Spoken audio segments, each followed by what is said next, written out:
Hi, welcome to the Tropical Sourdough.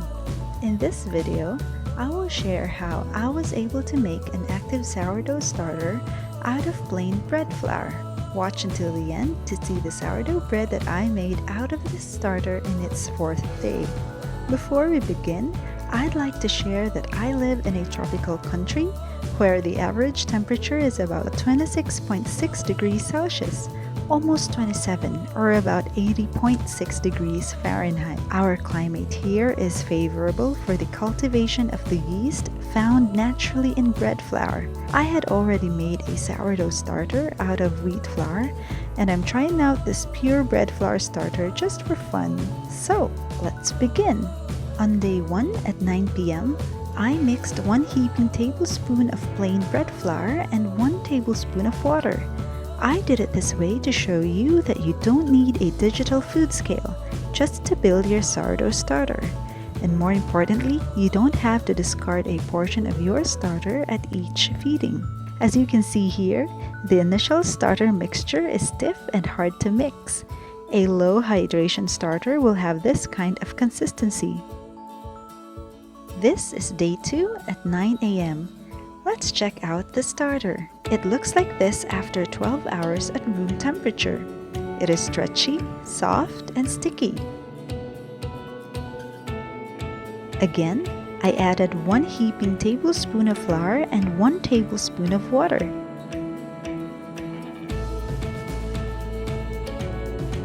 It became more difficult to mix, so I added just a little bit more water. I would push the starter to the side of the container or pack it in just to make sure that all of the flour is well hydrated.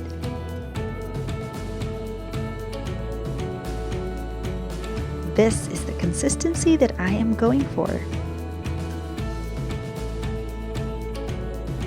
At 7 p.m., 10 hours later, the starter looks like this. It loosened up, relaxed, and filled in the bottom of the container. It also formed bubbles. Because the starter is stiff, it won't fall off even if I turn the container upside down. It's already 9 p.m.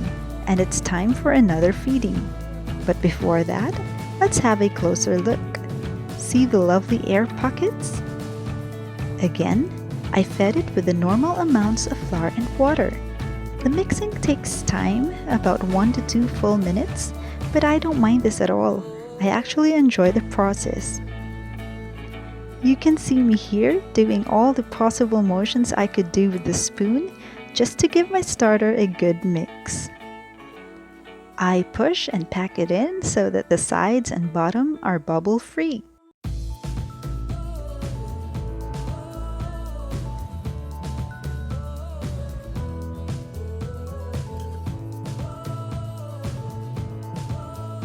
And 7 hours later at 4 a.m., the starter looks like this.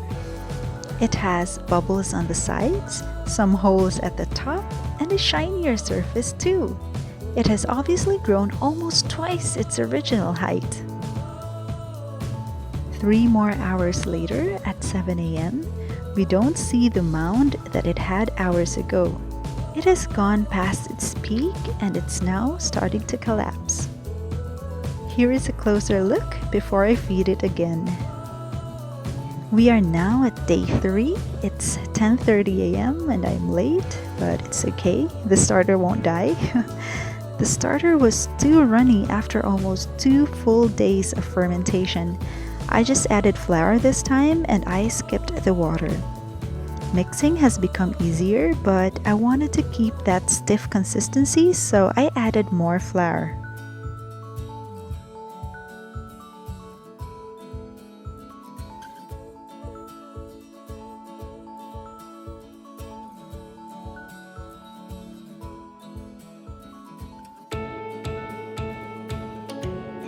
There you go. The bottom is clean again. There are no more holes. 2 hours later, at noon, the starter has grown twice its original height. We see bubbles again at the bottom and also at the top. It's now 8:35 p.m., still on day 3. I'm making an offshoot starter. Some would say I'm making a levain. This is just a mixture of 30 grams bread flour, 20 grams water, and just 10 grams of the starter that we've been building. I would be using this for the sourdough bread I'd be baking the next day. I feel like the starter is strong enough already. It should be able to give my bread a good oven spring. I prefer to make an offshoot starter because the main starter would have been too acidic already for the sourdough bread I would be making. I also noticed that a starter that's too acidic can easily destroy the integrity of my dough during bulk fermentation.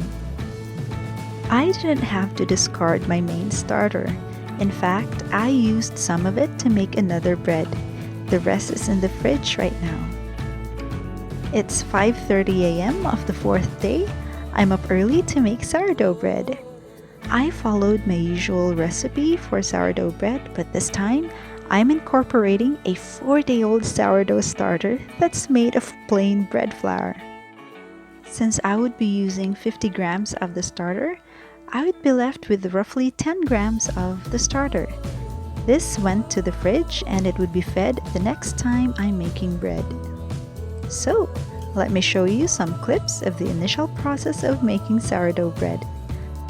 I already have detailed videos about my methods, so if you have time, please check them out.